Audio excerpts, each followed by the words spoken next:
और मुसलमान क्यों टारगेट पर है, मैं आपको इसका कारण बता देता हूँ। बहुत ही मजा इस पूरी दुनिया को कंट्रोल करने वाले लोगों के लिए 3 चीजें बहुत बड़ा हथियार थी। एक ब्याज का पैसा यानी बैंकिंग सिस्टम, कर्जा, दूसरा सिनेमा माइंड प्रोग्रामिंग के लिए, मैनिपुलेशन के लिए, और तीसरा सिनेमा।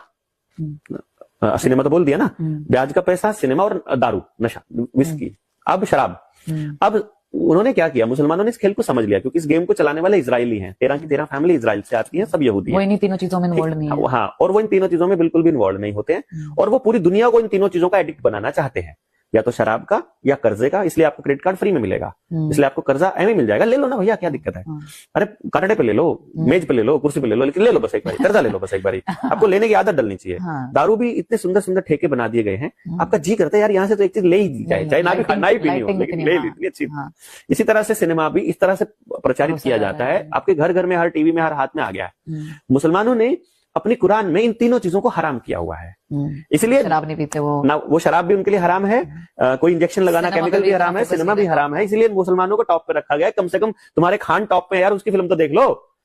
अब वो क्योंकि चला नहीं, इसीलिए हर घर तक मोबाइल लाना पड़ा उनको, कि हर जेब में दे दो, इनके बच्चों को किसी तरह सिनेमा दो, क्योंकि माइंड प्रोग्राम वहीं से होगा। तो मुसलमान ब्याज का पैसा भी हराम बोलते हैं। तो इनके इस प्रोपेगेंडा के आगे 2 कौम, एक सिक्खी और एक मुस्लिम, ये सबसे बड़े हथियार हैं। और तीसरी कौम जो इनके आगे खड़ी थी, वो जाट कौम खड़ी थी, क्योंकि जाट इन दोनों का मिश्रण है। वो सरदार भी है, वो मुल्ला भी है।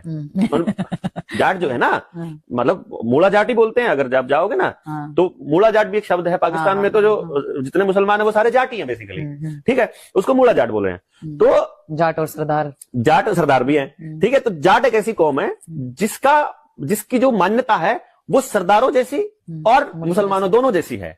जैसे मुसलमान और सरदार दोनों का जो धार्मिक गुरु है वो कौन है, एक किताब है, उनकी गुरु ग्रंथ साहिब है, और उनकी ये है।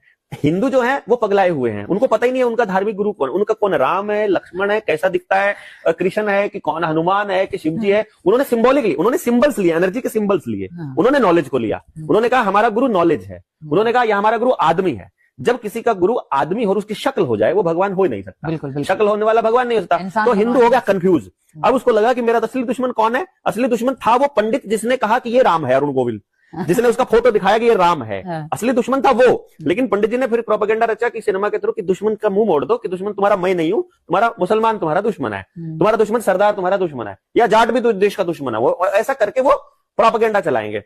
अब उस प्रोपेगेंडा में मुसलमान को अगर लपेटना है तो किसी तरह से मुसलमान की आवाज को दबाना पड़ेगा। मुसलमान की या किसी भी इंसान की आवाज को दबाना हो तो बस सड़क पे खड़ा होकर के 4 लोग, आप सड़क पे जा रहे हो और 4 लोग आपकी तरफ इशारा करके जोर से चिल्ला पड़े, चोर चोर चोर चोर मेरी चोरी करके आई है।